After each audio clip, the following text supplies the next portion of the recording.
He is making the last turn, Paul, coming down for the checkered flag. They are going to go crazy. And on the pit straight, the checkered flag comes out for the Quaker State Porsche and Teo Fabi. Porsche has done it at Mid-Ohio. They have scored their first victory in the IndyCars. Derrick Walker receives the congratulations from the crew. Teo Fabi begins to wave to the crowd, and the crowd is loving it. They recognize the significance of this moment. The route to Porsche's first and only victory in the CART IndyCar Series took a fast and wandering path, starting in 1987 when the German manufacturer built its own chassis, designated number 2708, featuring a 2.65-liter turbocharged V8 motor, shipped to Al Holbert's base in Pennsylvania. The Holbert Racing team, which also doubled as Porsche Motorsport North America, was unable to achieve the slightest degree of success with the German chassis and engine. In looking to shorten its competitive learning curve, the solution chosen by Porsche was to partner with a specialized IndyCar constructor. It opted for March, whose 1986 chassis won the IndyCar Championship. But by 1988, the British IndyCar manufacturer had lost its edge as rival constructors Lola and Penske dominated the season. Driver Teo Fabi placed 10th in the 1988 championship standings as Porsche's engine made significant improvements, but the March's handling and aerodynamics were no match for its rivals. Disappointed by its first full IndyCar season, a veteran team manager was hired to lead the program forward. Scotland's Derrick Walker, whose driver Danny Sullivan won the 1988 IndyCar Championship at Team Penske, would move to the Porsche program during the offseason and ran the single-car effort in the wake of Al Holbert's death. His first task centered on the uncompetitive March. Well, it's big picture at that point. It's not about, like, next weekend we're going to have this turned around. And we were, Al's team was a very small team, and it wasn't a lot of resources there to just turn the lights on and make it work. It was more focused getting a better March that would accommodate for Porsche's engine. A young aerodynamicist from Wales by the name of Tino Belli would be given the responsibility of returning March to its former glory. His one and only option came through the commissioning of the March 89P on behalf of Porsche. In essence, nothing carried over from the 88 to the 89, but the design principles was an evolution rather than a revolution. So from an insulation point of view, it was a fairly large engine compared with the Ilmore, and the time the Ilmore was sort of like breaking new ground. Where this one was very interesting was the Porsche engineers wanted us to take the oil lines from the oil tank, which was in the conventional place in the back of the chassis, and make it such that we actually didn't have any aeroquip lines. When the engine went onto the back of the tub, all the oil lines spigoted into the oil tank with O-ring connections. So a bit like as you would see a Wiggins connection. You have a big fat O-ring, and as you push the engine into place, the O-rings engaged, and you never had to make a connection with a hose. That was really new to us. Clearly, Porsche had done that before on previous cars. I remember being highly skeptical. I was expecting to have gushes of oil everywhere coming out of the thing, but it worked flawlessly. So there were lots of really nice design integrations. For record keeping, this is the fourth lap of the race. Teo Fabi pulls away a bit from Danny Sullivan, but Sullivan in the Miller High Life car is right there running in second place. Third place is Al Unser Jr., followed by the points leader, Emerson Fittipaldi. This is a very critical time, Paul, because they've got cold tires. They've had a chance to go around. They picked up a little bit of debris on the tires. With the 1989 Mid-Ohio IndyCar race serving as the 12th event on the calendar, one thing had been proven over and over again in the races leading up to the event, and that was the sheer strength of Porsche's turbocharged V8, making upwards of 800 horsepower. Porsche's engine was, I think if I remember, was a V6 Formula One car with another couple of cylinders put on it. It was quite a long engine compared with what we used at the time, but it was strong. It was like just what you need, a really strong, powerful engine. And they had better electronics, so the management of fuel and turbocharging, that engine was a bit advanced, I would say, than what we were racing against. Thanks to its problematic 1988 chassis, March had the ability to work specifically with Porsche to go well beyond the normal customer chassis concerns found with a Lola. As a result, Belli and the design team went overboard, giving the 89P some subtle touches that made it handle as well as its engine put power to the ground. The push rods, if you look at the front, the push rods were at quite a good angle. So the higher you can get the push rod where it intersects with the tub, the stiffer the front suspension is, so the less lost motion you get into the front dampers. And it was done pretty much for that. I think, if I remember rightly, the dampers were in a conventional position for the time, so they were down beside the driver's legs. But we were also very, very careful to take the friction out in that car. So the damper tops, which they could move backwards and forwards as well as in and out relative to the motion of the damper, it was all gimbaled. So it had like a cross, two sets of bearings in the cross to allow the head of the damper to basically move in any direction without creating friction. So it replicated a Heim joint with a needle roller bearing. A gimbaled damper top like that was rather cost prohibitive for a customer car.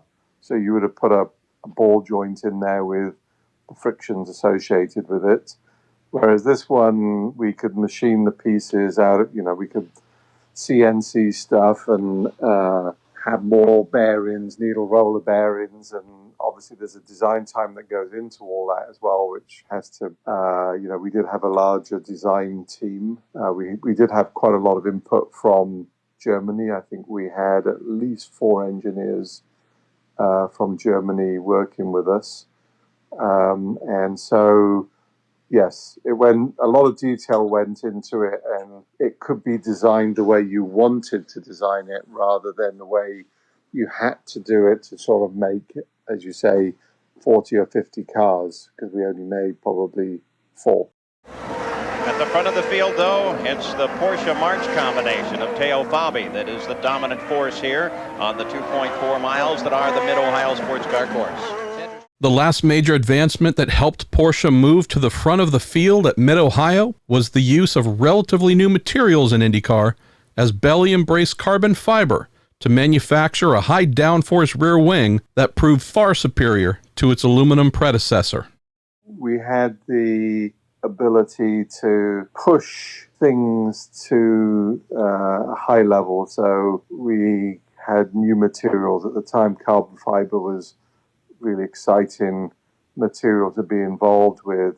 I did all the stress analysis for the front and rear wings and the carbon fiber design work, and we started to make some very, very slender wings, which, coupled with me being an aerodynamicist and going to the wind tunnel, was really exciting, because previous to that, everything had been really sort of aluminum wings, and carbon fiber wings were still evolving from aluminum. I remember we introduced it at Milwaukee, a very, very slender, very high downforce rear wing, which would have been the same wing that we ran at Mid-Ohio. And we developed it in the wind tunnel with Tony Sekeli, who was a race engineer at the time. Got great results, designed the carbon fiber wing, but carbon fiber tooling takes a lot longer than making it out of aluminum. So we ended up making one for Milwaukee out of aluminum with steel tubes inside. And I remember Teo going out and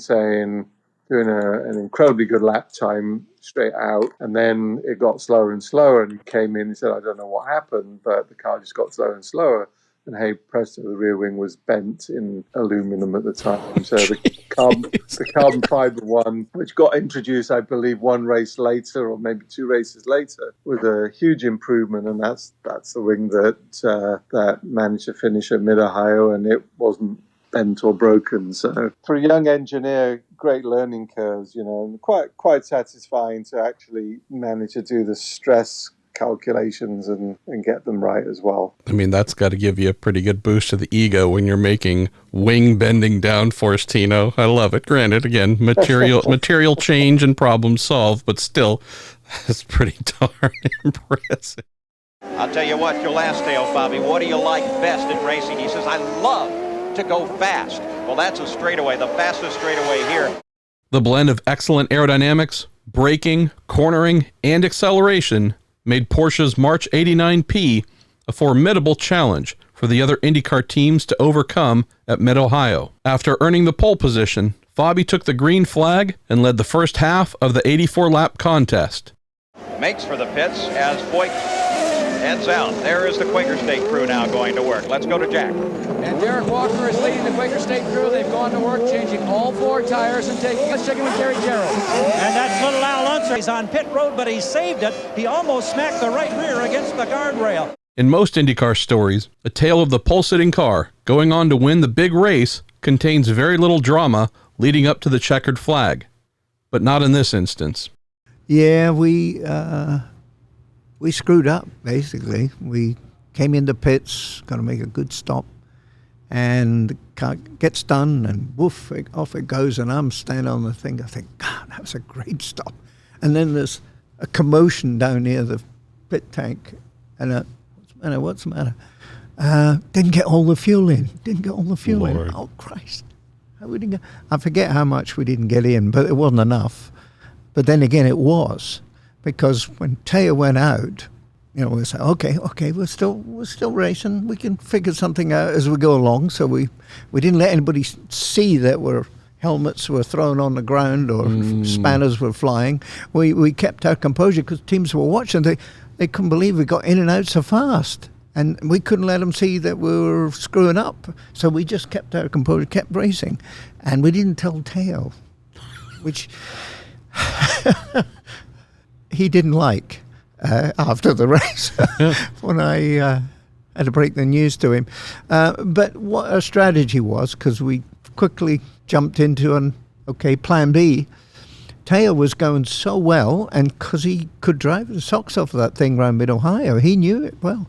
And because the car was lighter on fuel, he was going quicker and quicker, and the gap, and we were saying, okay, we knew how long we had to be in a pit stop for the amount of fuel we need to get there in a race. Get that gap. So we let him go until we got the gap. And then we called him in when the time was right, and did fuel, went back out and still in the lead. And everybody just couldn't believe that, like some kind of magic strategy was that. And of course I took all the credit for it, but actually we just screwed up. Teo Fabi heads down into the pits. So Peter Parrott, that crew is there. Let's go to Gary. Now we're in the Al Unser Jr. pit. We're 1 pit away, but it looks routine from our vantage point, Paul. There's fresh rubber for Teo Fabi. We checked with Derrick Walker. He said they would not change anything on the setup. They like the setup. Say screwed up. We didn't get all the fuel in at the time. I don't think I was smart enough before the race to say we need to do a different strategy like that. Short fill. But it worked on the day, and I could see other years where I look at a race, I think somebody could do that again. You just never know. But it worked on the day. And of course, when Teo got up to the winner's circle and found out, by the way, we didn't give you all the fuel, he was annoyed. And from his annoyance was, it was about, he was proud of his performance, and he wiped him clean. He sat on the pole and won the race, and you beat him. And, oh, wait a minute, you're telling me I had an advantage? I had a light car? We thought, yeah, that's okay. That's what teams do. They make it happen. He was okay about it, but at the time he was a little dejected by it all. I'm sure if you speak to him today, he'd probably remind me that he wasn't happy with that. That he could pull this off and stay ahead of Al Unser. But John no. Jones just figured into the action as he was able to slow up Al Unser Jr. And now Teo is right at the back door and going to try to get past on the long stretch. Once again, we have a drag race going. And Teo Fabi sweeps across the front of Al Unser Jr. and picks up the lead. Fantastic move by Teo Fabi. He's obviously working extremely well. His car, they said they didn't change a thing on it, just took on tires and fuel. He is ready to go racing, folks, and this may be Porsche's first victory. The Indy cars, Teo Fabi out in front and set up behind Rick Mears now. He gets around Mears, and there will be only 5 cars on the lead lap. Rick Mears is running in 6th place right now. And again, using that long straightaway, Fabi is able to get past and continue his lead. He's now pulled a full 7 seconds away from the 2nd place car of Al Unser Jr. The 3rd place car is Michael Andretti, who has been very careful, very consistent here today. 4th place is Emerson Fittipaldi, who is trying to hold off Danny Sullivan. And then, of course, Rick Mears. Banner day for that team. It really can. And Teo, I think, realizes that, and he's using the car to its nth degree. The car is fabulous. He's been able to do the job. It's incredible that the Porsche looks really good today. It's not to be denied. He is making the last turn, Paul, coming down for the checkered flag. They are going to go crazy. And on the pit straight, the checkered flag comes out for the Quaker State Porsche and Teo Fabi. Porsche has done it at Mid-Ohio. They have scored their first victory in the IndyCars. Derrick Walker receives the congratulations from the crew. Teo Fabi begins to wave to the crowd, and the crowd is loving it. They recognize the significance of this moment. Tony Cicali in the blue sweater, one of the aerodynamicists on the car, has helped make this car go so quickly. Teo Fabi has scored his first victory, and we're ready to talk to him in a Sears Die Hard Winner Circle interview, brought to you by the Die Hard battery, now with more power when you need it most. Here's Jack. Teo Fabi taking the helmet off, getting the congratulations of his entire crew here. History has been made at Mid-Ohio Racecourse, where Fabi has come home victorious for the first time with Porsche power. Teo, congratulations, a fine ride of historic proportions. Thank you. I think it was a very good race. Very difficult at the end because we have to make an extra stop, but car ran very well. When you had to come in for that final stop because you didn't take the full load of fuel, did you ever have any doubts that you were maybe going to lose the lead? Well, for sure, when they told me I had to come in another time, I said, well, the race is lost, but I kept pushing, and I was able to gain 22nd on Al Jr., which were enough to make an extra stop. Well, he is victorious for the first time with Porsche power. Fabi would eventually crack a smile in victory lane. The spirited Italian and his Porsche team closed the 1989 season on a high, as the win at Mid-Ohio, coupled with 8 quality finishes inside the top 10, vaulted the program to 4th overall in the championship. The slow-starting project had finally proven it was capable of mixing it with the best teams and drivers, and with newfound momentum on its side, a bold new March chassis from Belli, the 90P, would hold the brand's hopes for greater success. No, it was definitely a breath of fresh air, big time. For another reason, Al, in the relationship he had with Porsche, he had recruited or been involved in motivating the key people within Porsche that Porsche needed to do IndyCar. This would be a good idea for Porsche. Car sales were flat in America, and the people inside the company were motivated to do it because of Al. He did the best job at selling the idea. So when Al was killed, slowly but surely these older guys were retiring from within the company. And so there wasn't the same level of support within the company thinking that IndyCar was or CART car was such a good idea. And so we needed to show some progress. We needed that win to motivate us to go forward. As it turned out, we went forward with the next car, and it was 180 degrees the opposite way.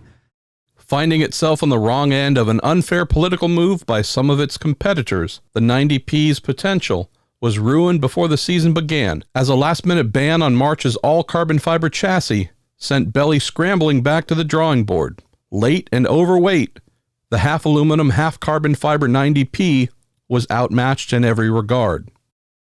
And the people that were not as convinced and still smarting over what IndyCar had done to them with the rules, that was all they needed. It's time to leave. Let's go. And so it was a foregone conclusion from probably about Indy onwards. We were living on borrowed time in 90. We never stopped trying, but you could see it was a tough sell. 30 years later, Mid-Ohio, 1989, continues to stand as the brand's only trip to IndyCar's winner's circle.